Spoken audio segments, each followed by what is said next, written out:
Hi friends, this is Jolene with Adventures with Jolene, and I'm doing a little creek walking today if you would like to join me. All right, we're getting in the creek today. I was going to tell you a little about what I usually bring to the creek.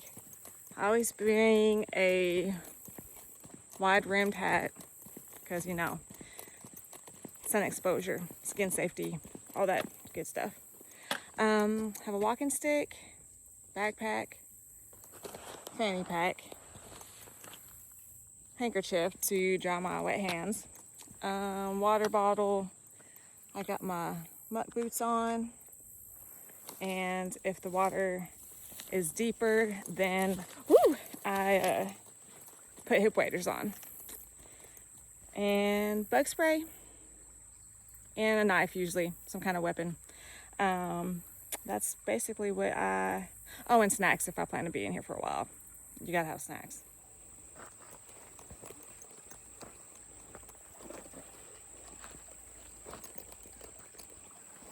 Got to be careful getting in. Always make sure you have a safe way in and out of the creek.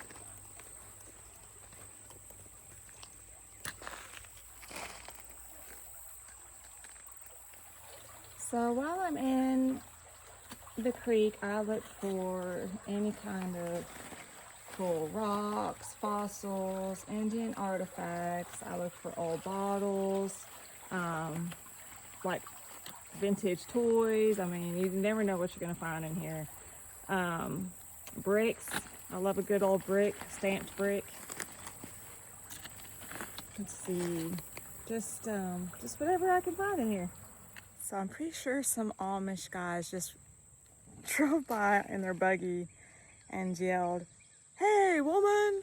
And I turned and they're waving, so I waved to them. It was kind of funny. Ew. Grody. Always, always, always be prepared. Be cautious. Are you going to step in this water and are you going to sink and it get over your boot? Or are you going to get some deep water and realize it's a lot deeper than you thought? You just have to be careful. That's why I like using my stick a lot of times. I kind of look ahead. I mean, while you're in the water, you have to really have caution for every step. Safety, safety. Here we have a nice broken green bottle. Really pretty green. I will not keep that. I've got a lot that look like that, and I just don't need another piece.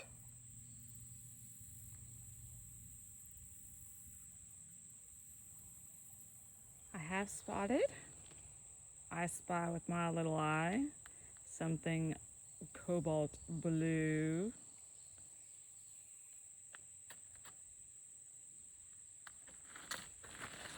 Probably broken, more than likely, but let's go take a look.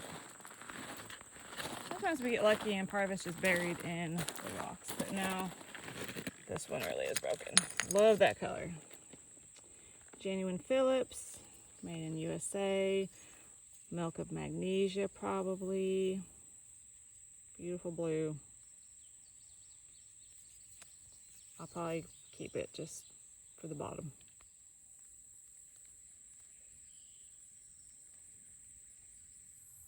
So I have people, when they find out that I do things on my own and have adventures and get into creeks and go hiking and do all the things, a lot of times by myself, they think I'm crazy and they worry about me.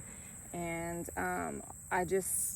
my advice is to just be smart, have common sense, always let somebody know where you're going, where you are, carry some kind of weaponry, be always aware of your surroundings. I do not listen to music. I listen for sounds. I want to know if somebody is out here. You just be smart and be careful. But I am not going to not do the things I enjoy because all my friends are working that day and I don't have anybody to go with and I'd be by myself. That is not me. I'm going to do that. The things I want to do. Okay, this looks like, oh yeah. These are always so easy to find because they're round. The shape, the look, they stand out amongst the other rocks. You know, the lines. This is part of a crinoid fossil, little sea urchin critter, and it's broken. But usually when I find them, you know, they're round and then they have a hole in the middle, and they're also considered lucky rocks. But they are fossils. And I'm going to take it home because I have a collection. Let me tell you how beneficial it is to always have a walking stick, not only to help you with your steps, help you poke the water, help you, you know, maybe fend off a critter or something like that, snakes, get a snake over.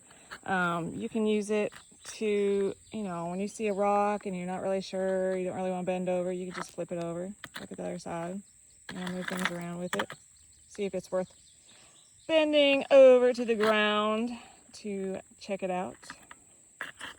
So yeah, always have to have my stick, always. Here's a good example of something blending in, trying to. I can tell it's something glass bottle. And look, I am using my little stick here.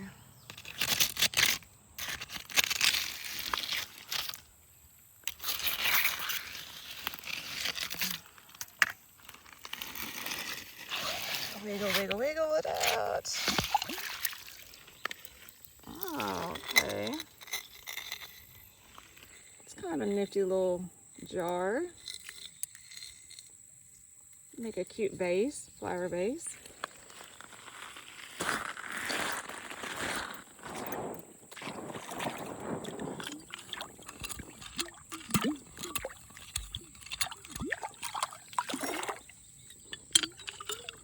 And I am not one of those people that knows, I have not been doing this long enough to know what everything I find is, or what used to be. I mean, just like the style kind of makes me think of the 70s.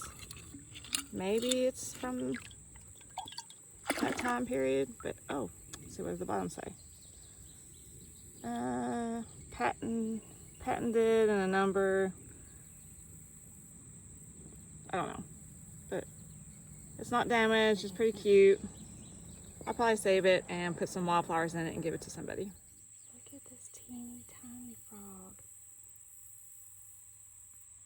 You can't tell how small he is, but he is small.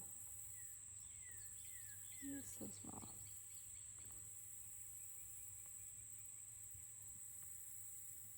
Here's an old amber colored, probably a big bottle of something. It's broken. So I just spotted something white. A lot of times white you see in the creek, white jars, are milk glass jars from back in the day when a lot of beauty care products came in all different shapes and sizes of these milk glass jars. I have a pretty good collection. I don't think I have two the same size and shape. This one's got quite a bit of damage, chips along the rim. But these usually hold up really well. They are thick, heavy little jars.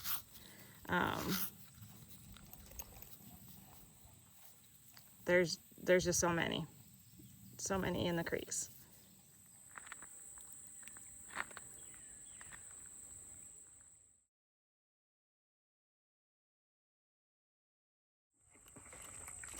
So you're probably wondering, Jolene, did you find lots of cool treasures today? The answer is no.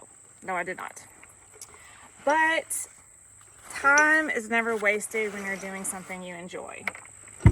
I got to get out of the house, get some fresh air, get some steps in, see some pretty butterflies, look at a bunch of rocks.